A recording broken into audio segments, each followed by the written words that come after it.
So, corporations voting locally. We all know that corporations are not people. You, me, everybody and their mama knows that corporations aren't people. But there's a town in Delaware that is saying, you know what? I think corporations are people. Let's have them able to vote in our local elections. That's right. In Delaware, that state is so corrupt. They're talking about having corporations vote in local elections. So this is out of Delaware. It says the state that may let corporations vote in elections. This came out a few days ago. Like, hi, I'm Delaware. It starts off, it says, Democratic President Biden has called his home the corporate state of Delaware. And Republican Senator Mitt Romney has insisted that corporations are people, my friend. Embodying the bipartisan split in post-Citizens United America, Delaware Democrats are now advancing a Republican bill that would allow corporations to directly vote in municipal elections. As GOP state across the country aim to limit voter participation, Delaware's Democratic-controlled legislature has been considering a bill to allow the expansion of the franchise to businesses. The Republican legislation would explicitly permit the city of Seaford, Delaware, to authorize artificial entities, limited liability corporations, partnerships, and trusts to vote in municipal elections. The funny part is, it's a democratically controlled legislator. My question is, if that's the case, and if they're just letting this just swim on through, what's the difference, again, between Democrats and Republicans? Because if they're allowing this to happen in their state, especially since they have a democratically controlled legislator, when Democrats say, oh, insert Republican name because they are the worst of the worst and our country's going to get worse, what good is it if you're a Democrat passing the same bills that Republicans would? What is the difference between them and a Republican? What's really the difference between a Joe Manchin and a Josh Hawley? What's the difference between a Bernie Sanders? I'm sorry, not Bernie. Well, technically, that's not what I meant to say. 40 and slip. What's the difference between a Joe Biden and a Donald Trump? What's the difference between a Barack Obama and a George W. Bush? One's orange, one's brown. But that's the only difference. And looking at this, I don't see much of a difference at all. Continuing on, said the legislature has until June 30th, which is this Friday, to vote on the bill when the legislative session ends. It says with hundreds of thousands of corporations officially headquartered in the small Wilmington warehouse, Delaware has long been known for its business fealty. The state's new legislation would allow corporations to up and balance the power in Seaford, a small 8,000-person city 20 miles north of Salisbury, Maryland. Just 340 people voted in the most recent election on April 15th, and the bill would potentially provide as many as 234 votes to businesses in the community. So 340 people voted in the most recent election, and businesses would get 234 votes. That can tip elections in a drastic way in that small city of Seaford. Imagine that coming to New York, LA, Tampa, St. Paul, Chicago, Albuquerque, Dubuque, Raleigh. Imagine if this comes to a city near you, in your city, your town, or your county. Do you see the danger?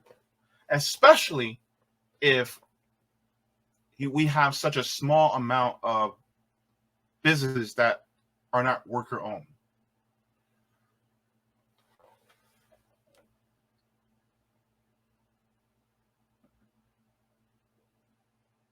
Since 2 years ago, lawmakers in Nevada, known as the Delaware of the West, considered legislation from its then Democratic governor to allow corporations to create their own governments.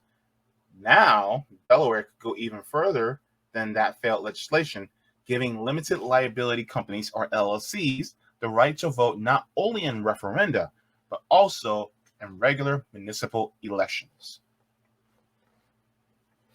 So, this is basically more fascism afoot. People will look at me and go, how is that fascism? Fascism is basically when the corporate powers and the government fuse together, and really the will of the corporations are carried out by the state. So, yes, Marco. Marco says, sorry, y'all, your public services were outvoted by the businesses in your community.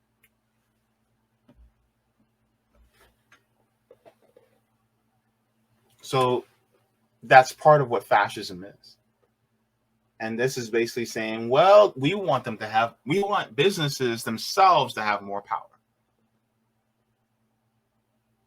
But I want to share with you guys this newscast as well, because this actually goes a little bit deeper. I actually want to share this with you guys as well. A town in Delaware, got to talk about this, is considering giving more than 200 businesses the right to vote. And this is causing concern that corporate interests could sway local elections. Seaford, around 85 miles south of Wilmington, recently changed its charter, allowing each business in the town one vote in local elections. Now it's up to the state legislature to give the final okay. So let's bring in Princeton University Politics and Public Affairs Associate Research Scholar, Lauren Wright. Lauren, always good to see you. Lots of questions here. There are 234 businesses in Seaford, population 7,000, and only 340 people turned out to the most recent election there. So this has the potential to significantly impact local politics. Explain what elections, first off, locals will be able to vote in. So it is only these local type races, referendums, actually in Seaford on tax legislation. Businesses can already exercise their right to vote, and this is happening in towns across Delaware. It becomes controversial, sometimes gets rolled back. I tend to think this will not go into effect because, as you mentioned, Marky, it does have to pass the state legislature, and in both chambers there, Democrats outnumber Republicans by a 2-to-1 margin. And now that News Nation's covering this, and The Hill and CBS News, my guess is people will be sort of outraged by it because it goes against this principle of one person, one vote that we hold dear in this country. Well, you bring up my next point. When I was reading this story yesterday, I think our brains first go to double dipping. You know, if you're a store owner and you live in town, do you essentially vote twice? I mean, what are the rules here? So the proponents of this measure would say no. They're checking voter rolls so that if you're a business owner in Seaford and a resident in Seaford, you don't vote twice. But you're right. You know, if you look in general, if you live outside the town, which many of these people do, and you have a business registered in Seaford, then yes, at large, in general, your vote is counting twice in some way, shape, or form. But you hear that? Let me ask you this. Do you want someone outside of your town to make decisions for your town? I wouldn't. I wouldn't want someone in Kissimmee to make decisions for Orlando. I wouldn't want somebody in Volusia County to make decisions for people in Orange County. That's not fair. You cannot do that. And yet here we are.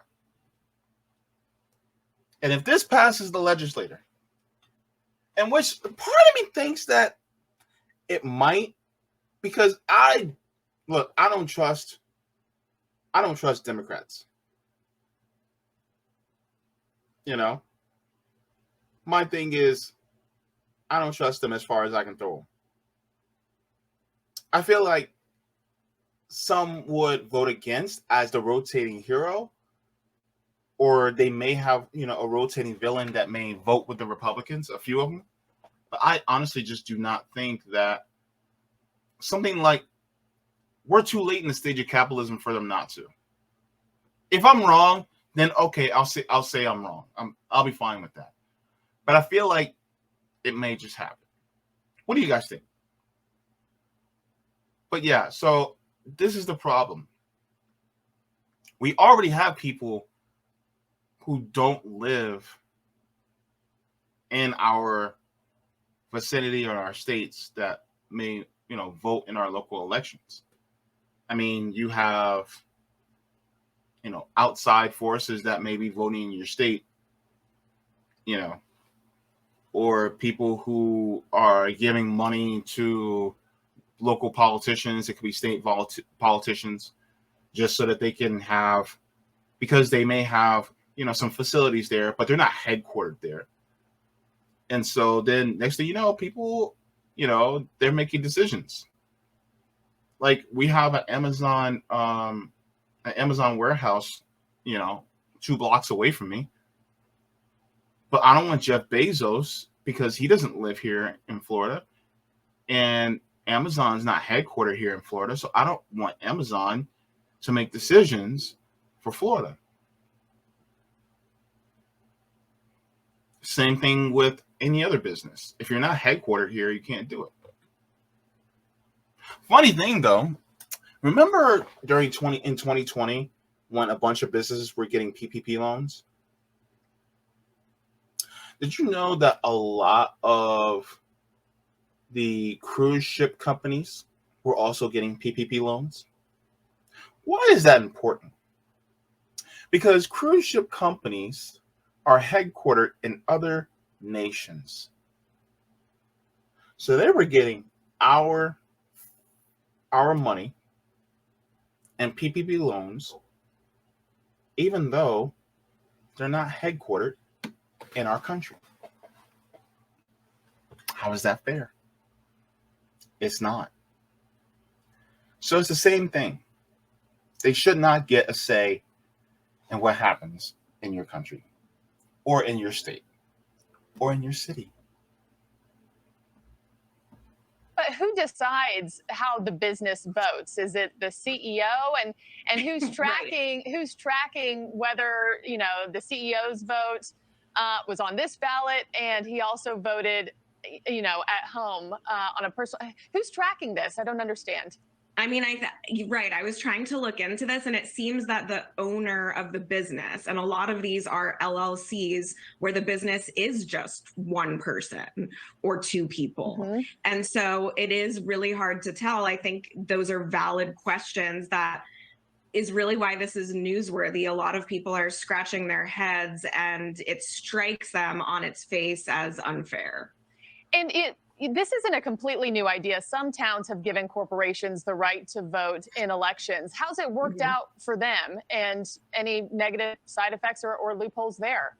I mean, it's been controversial in Rehoboth Beach, where the Biden family has a vacation home, for instance. This has been the case, but it's gone back and forth. And so residents get angry because essentially it's a very common case in Delaware where almost 2 million businesses are registered, including 2/3 of the S&P 500, where property owners, business owners seem to have rights that outweigh the electoral power of their neighbors. And more. So basically, it's not much different. It's just a more extreme version, right? So let's say the legislator, or let's say the city council, wants to have a vote on increasing, a tax, right? Let's say a property tax, a commercial property tax, in order to fund more disenfranchised schools more, or to increase funding for, let's say, homeless shelters or something like that. If these businesses have this much power, they can say no. And so when it comes to you being taken care of as an individual, they don't care. They're going to make it so that they get chosen over everybody else, even if they're doing well financially.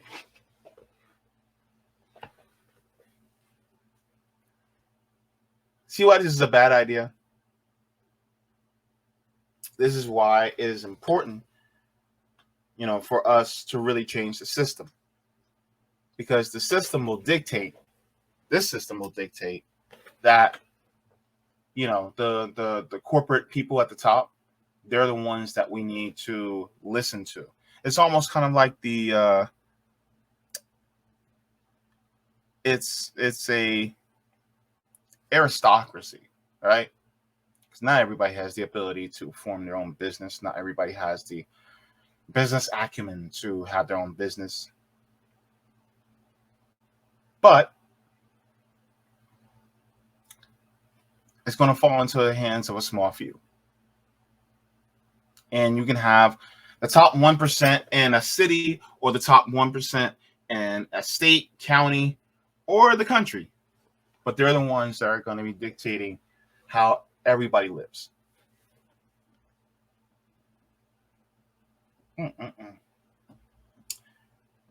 Sad. You mentioned anger quickly, just about 30 seconds left. There are some people in favor of it, though. So what are the benefits that you see here? Well, the mayor is the one who cast the deciding vote at the city council level. But I think we've seen some responses from Republicans in the state legislature that are lukewarm. I think they know this is a lightning rod. And this has been an issue, again, since the apportionment cases in the 1960s in the Supreme Court led by Earl Warren, where we decided legislative districts for this exact reason have to be roughly the same size. So some people's votes don't count more than others. So it's an American ideal. I think it will be controversial and may not come to pass. Marky. Thank you for watching. Go to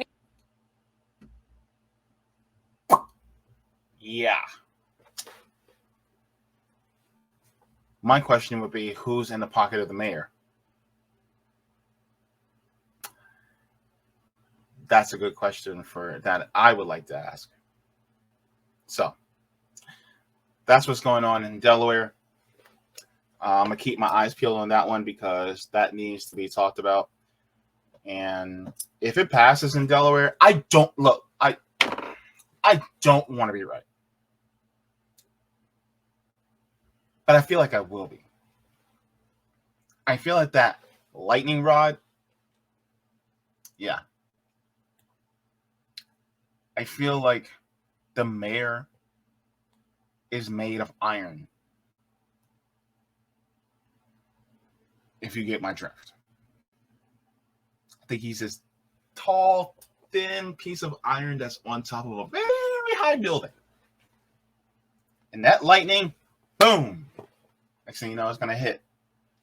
Next thing you know, they're going to try to do it in every other city. I hope I'm wrong. I would appreciate being wrong, but I don't think I am. But yeah, so that's what's happening as well.